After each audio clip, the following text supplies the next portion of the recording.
Welcome to your YouTube channel. এবার আমরা second topic একটা শিখবো, সেটা হচ্ছে সিম্পলিফিকেশনেরই মাল্টিপ্লিকেশন ট্রিক। মাল্টিপ্লিকেশন ট্রিক, তাহলে মাল্টিপ্লিকেশন ট্রিক কি কি হতে পারে? মানে সাধারণত আমরা তো গুণ করি, কিন্তু এমন কিছু কিছু ছোট ছোট জিনিস আছে যে জিনিসগুলো মনে রাখলে সেই গুণ আলাদা করে না করে আমি কিন্তু খুব সহজেই মুখে মুখে সেই সংখ্যাদ্বয়ের গুণফল বের করতে পারবো। কি রকম? যদি সংখ্যাদ্বয় কনজিকিউটিভ ইভেন বা কনজিকিউটিভ অড নাম্বার হয়,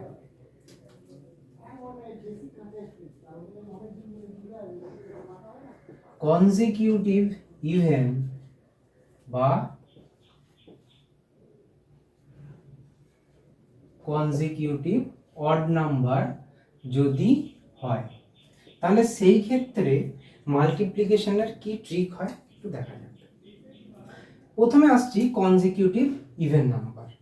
ধরা যাক 10 ইন্টু 12 এরা কনজিকিউটিভ ইভেন নাম্বার, তাহলে এদের গুণফল কত হয়? 120। এটা গুণ করতে আমার কোনো অসুবিধা নেই, কিন্তু ট্রিকটা এখান থেকেই আমরা শিখে নেব।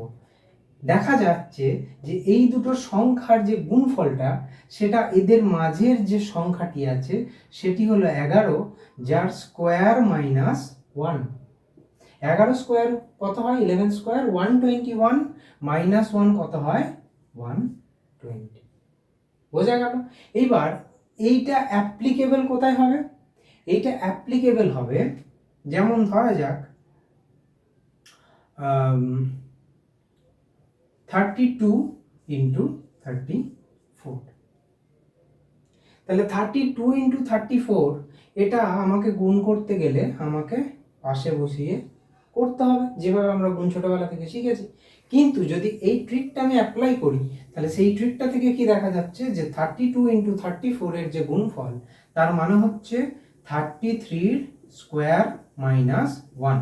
এবার 33 স্কোয়ার কত হয়? 1089 মাইনাস 1 মানে 1088।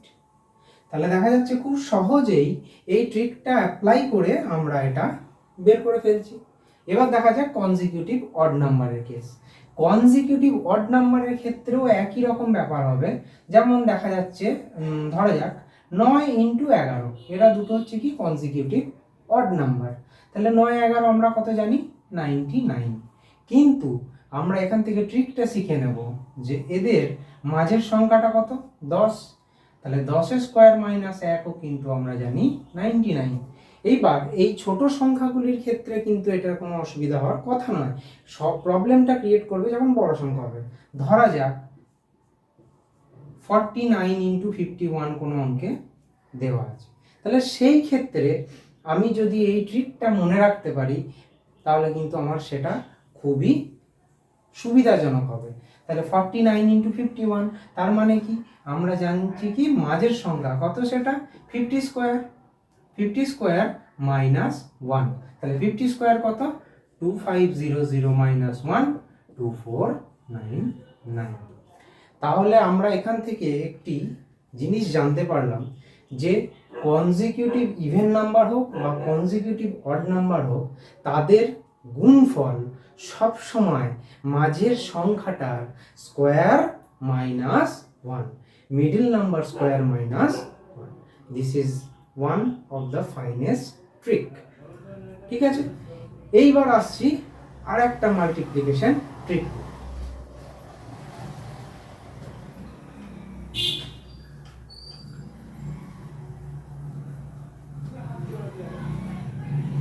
কি সেই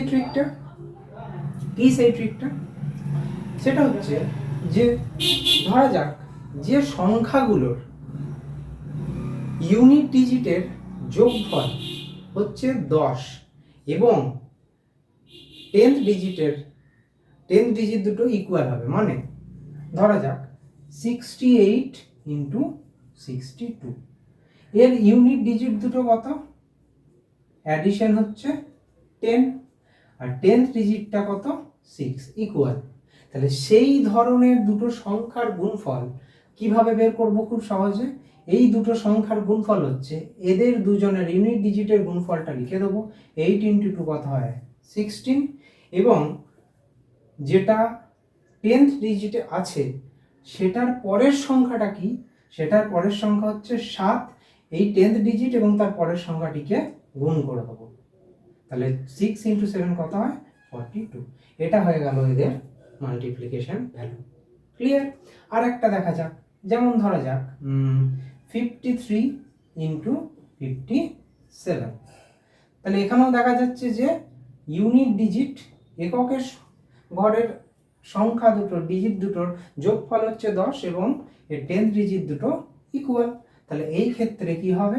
ইউনিট ডিজিটের মাল্টিপ্লিকেশন কত হয়? 7 ইন্টু 3 21, অ্যান্ড 5 আর পরের সংখ্যা কত? 6।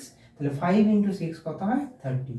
তাহলে এখানেও দেখা যাচ্ছে যে এদের দুটোর গুণফল বা মাল্টিপ্লিকেশন ভ্যালু 3021।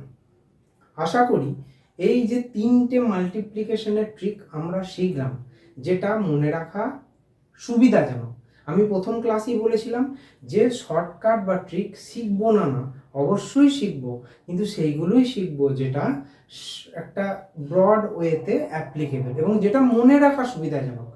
এই আজকে যতগুলো মাল্টিপ্লিকেশন আমরা শিখলাম, এটা আমার মনে হয় না যে মনে রাখতে খুব বেশি আমাদেরকে চাপ পড়বে বা প্রবলেম ক্রিয়েট করবে। এগুলো খুব সহজেই মনে রাখা যাবে। তো আজকে আশা করি এই ভিডিওটা তোমাদের জন্য হেল্পফুল হবে। দেখা হচ্ছে পরের ভিডিও। Thank you.